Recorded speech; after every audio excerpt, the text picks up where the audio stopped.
Morning multipliers, how are you guys today? And welcome to another video. Today is the first day of our different shooting schedule.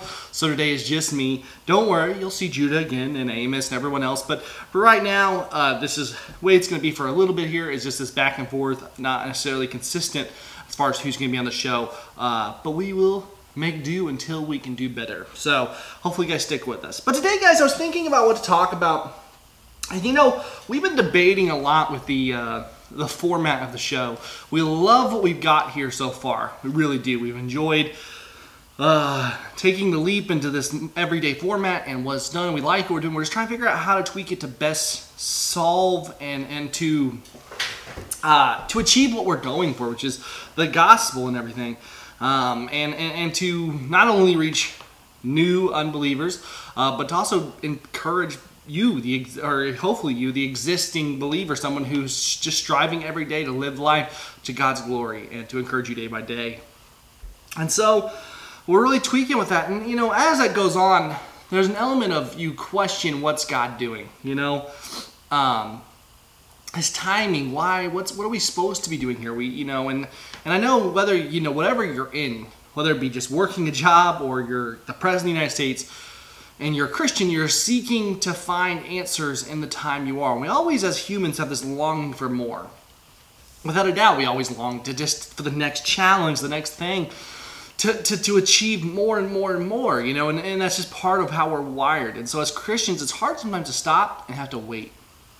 And today I was kind of thinking about what to talk about, and I was looking for topics and everything, and then I saw this passage for the focus, and I was just like, this just needs to be the episode. That's in Ecclesiastes chapter 3. It's going to be verse 1 through 8. And it says this: For everything there is a season, and a time for everything, for every matter under heaven.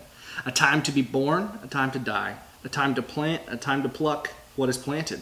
A time to kill, and a time to heal.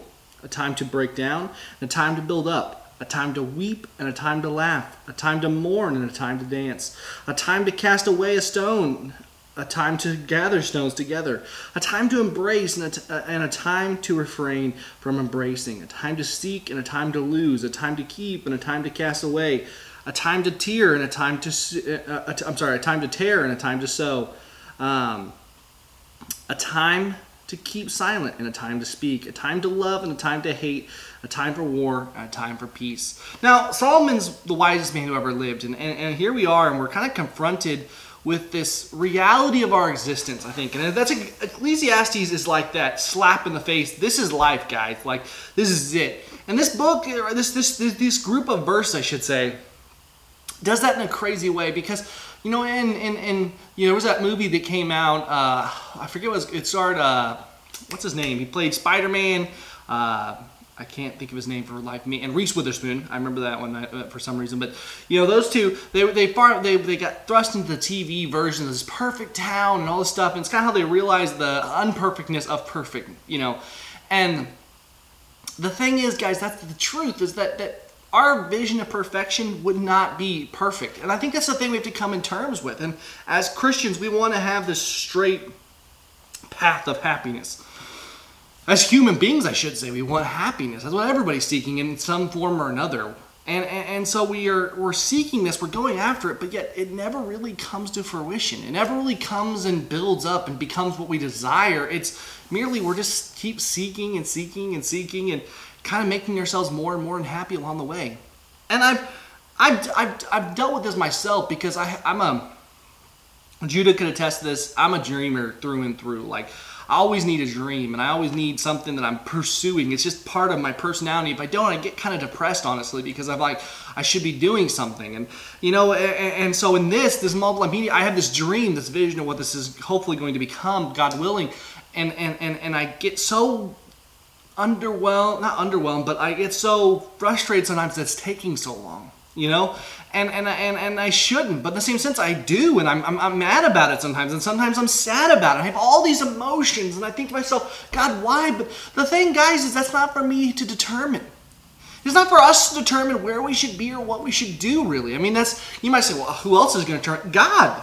I mean, literally, I'm controlled 100% by my circumstances. Doesn't matter if you're Bill Gates or you're a poor, somebody who's homeless and has no money to their name. Doesn't matter who you are. The fact of the matter is, you're determined by what happens around you. Bill Gates may be extraordinarily wealthy, but there could be a national disaster. There could be an accident. Something happens. Boom, just the same as that man there. We have literally no control in the life we live. Zero. Zilch. Nothing. And this says that for everything there is a season, a time for every matter under the sun, that under heaven's actually what it says, but that we here, we think to ourselves, man, I want to do this or I want to do that. And the fact of the matter is, the Bible talks about this further. It says we shouldn't say that we're going to do something. We say, Lord willing, we're going to do it, because we literally have no power. And I think that that's the point we have to step back to, guys, and realize that we need to accept it and move forward and seek God to find what we're supposed to do through these different scenarios and things that happen. Because if we don't, we're just lost like everyone else. We're just seeking to find any hope, anything, in a hopeless world. And that's the truth. You know, and I struggle with this literally constantly, guys. My personality type, if I had to list it, would be in a single phrase, would be wrecking ball. One word, wrecking ball. That's how I am. I put my mind to something and I hit it, and I'll go at it hard, hard, hard. And then that's just part of who I am. I'm not necessarily a object that can make fine corrections and stuff. I'm boom, let's go. And that's part of who I am. So waiting on God is not easy for me.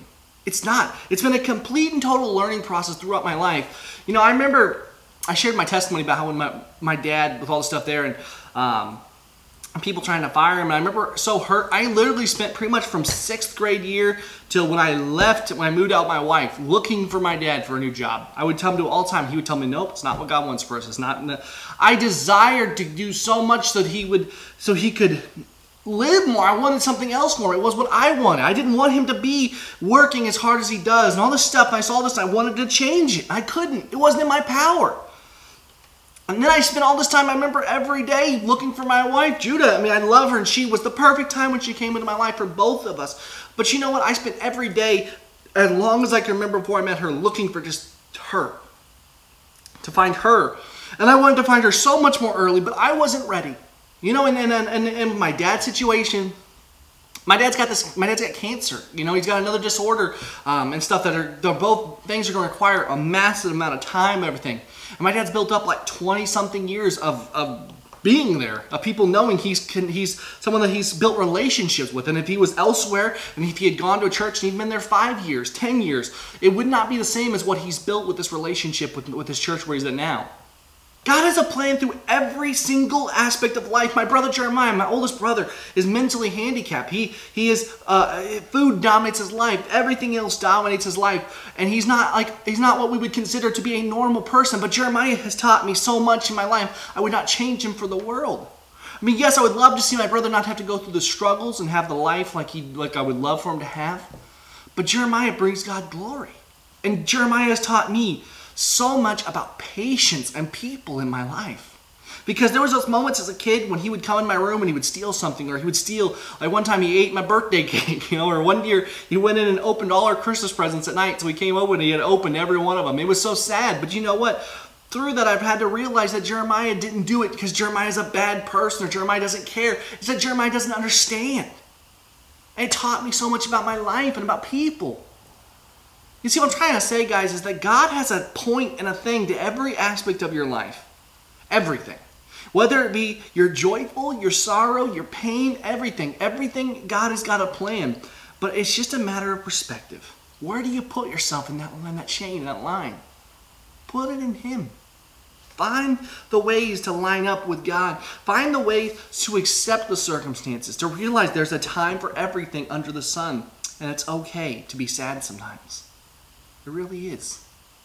But it's where we take the sadness. It's where we take the anger. It's where we take the pain and we apply it to God, or we apply it to stuff that's of our own. That we find destruction or peace or happiness. Whichever one you want to find, it's a matter of where we place it.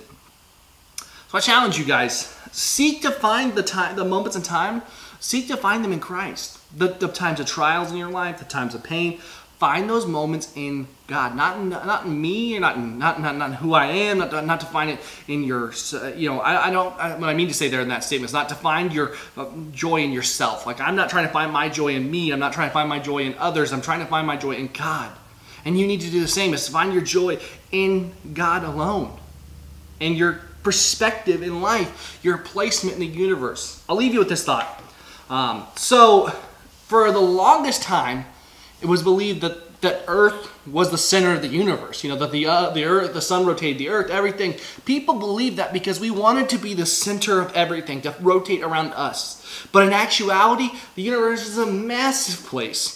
That we are rotating one star in a galaxy of trillions of stars in a universe of, I don't even know what the number would be considered to be called. You know, and so we're stuck in this thing and we think we're the center. But you see, over time, human beings, we found out that we're not the center of the universe. No, quite to the contrary, we're a small little pebble in a giant sphere. A giant area, a giant thing, and we're this tiny thing. And sometimes in life, guys, we focus on us. We focus on us as the one center point of the universe. The center point of my world revolves around me. But when you take that and you realize I'm rotating something far larger, I'm not the center, something else is my focus, keeping me grounded where I need to. That's where life gets into perspective, just like we got the perspective of where we are in the world and the universe. So guys, I appreciate you watching this video. We'll be back tomorrow with another video. I'm not sure if it'll be me and Judah, or it'll be just me, or whatever. We'll figure it out as we go. So guys, if you want to see more of what we do here, make sure you hit that like button, hit that subscribe button to let us know that you enjoy what we're doing here, you want to see more about us. If you want to support us even further, please go to our Patreon page. Consider it's basically like a tip. You get some cool rewards for it too. Let us know that you enjoy what we're doing there. We'd really appreciate it and support our ministry a ton with what we're trying to do, guys. Thank you so much for checking it out. And I guess as always, I'm Dan. Judah will be back soon. And I'll see you next time. God bless. Bye.